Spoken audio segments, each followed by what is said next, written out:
Waktu berjalan cepat.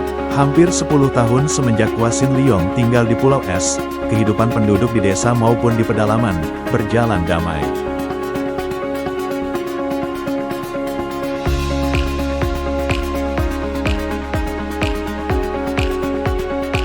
Kehidupan yang sempurna. Hingga di suatu pagi, terdengar suara riuh seperti genderang kecil ditabur. Membuat suasana di desa menjadi hening. Hampir semua penduduk desa berada di bangunan pengadilan. Mereka berkasak-kusuk, siapa yang diadili? Apa kesalahannya? Tampak dua orang pria, satu berperawakan tinggi besar berwajah garang dan satunya seorang pemuda tampan. Tampak di samping pemuda tampan tersebut, seorang wanita cantik usia 40 tahunan. Seorang hakim, Han Tiong, bersama Kuat Lin, yang sekarang menjadi permaisuri Raja Pulau Es dan Han Buong, putra mereka. Duduk di belakang meja pengadilan.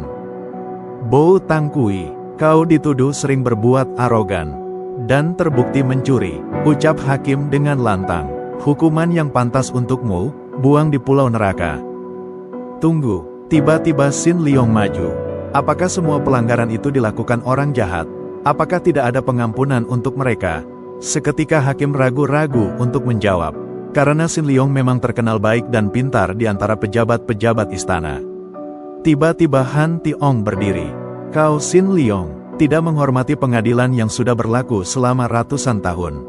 Hakim, ayo lanjutkan. Xia Jinhua dan Lu Qiat, kalian tertangkap telah berzina, karena Xia Jinhua telah mempunyai pasangan sah. Lu Qiat, kau dihukum rangket 100 kali. Dan kau Xia Jinhua, dihukum dibuang di pulau neraka. Saya terima hukuman itu yang mulia, jawab Lu Qiat datar sambil menatap lantai. Tidak yang mulia, yang melakukan kami berdua, harusnya kami menerima hukuman yang sama. Pria macam apa kau, berani bertindak tidak berani bertanggung jawab. Tangis Xia Jinhua pada Lu Qiat. Tunggu, kembali Xin Liong maju. Apakah tidak diselidiki dulu? Kenapa bisa mereka berzina? Kau anak kemarin sore, tahu apa kau tentang hal itu? Bentak Han Tiong. Hukum mereka bertiga, buang di pulau neraka. Han Tiong lalu keluar, disusul Kuat Lin dan Han Buong. Seketika ruangan hening.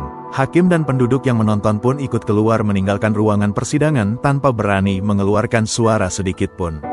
Mereka takut raja mereka marah. Kau berani sekali, bisik Suat Hong sambil mendekat ke Xin Liong. Xin Liong hanya mendesah lirih. Ini tidak adil. Karena merasa bersalah telah membentak dan tidak menghiraukan perkataan muridnya. Han Tiong menebus dengan mengajarkan semua ilmu silat simpanan Pulau Es setiap hari.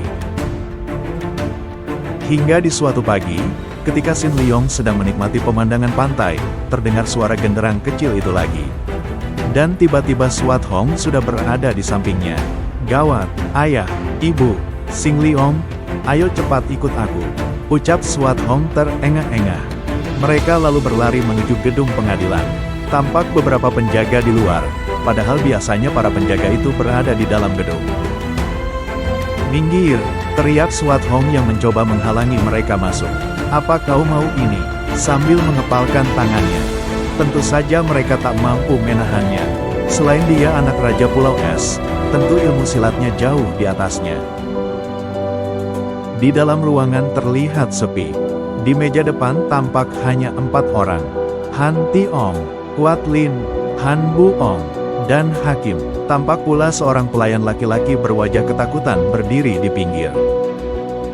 Liu Bi, kau dituduh telah berselingkuh.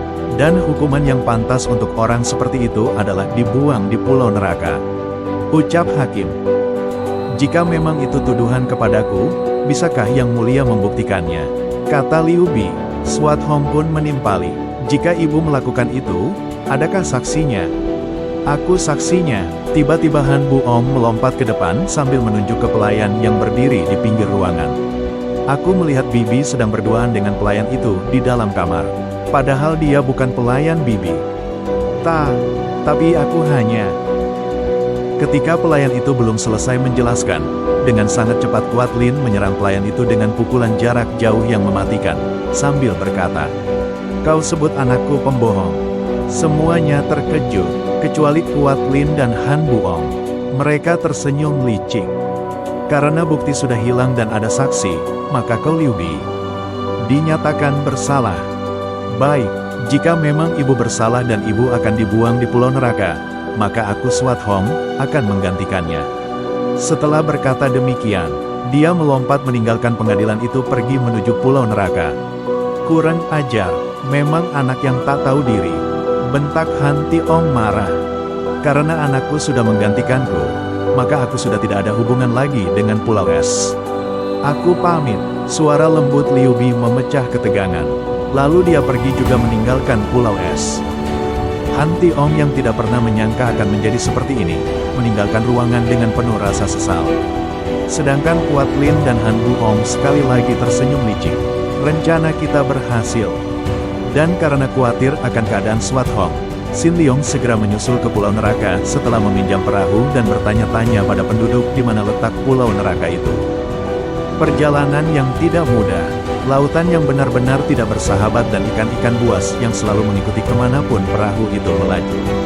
Tapi untungnya Sin Leong pandai bela diri, dan sudah berbekal ramuan pengusir ikan-ikan buas. Namun hal inilah yang membuat dia semakin mengkhawatirkan Swat Hong. Apakah dia selamat melewati lautan yang begitu ganas? Apakah dia mampu menghalau ikan-ikan buas? Dia pun lalu menambah kecepatan mendayungnya berharap segera tiba di Pulau Neraka. Dan tampaklah, Pulau Neraka, sebuah pulau yang di belakangnya terdapat gunung berapi aktif yang seolah-olah siap meletus.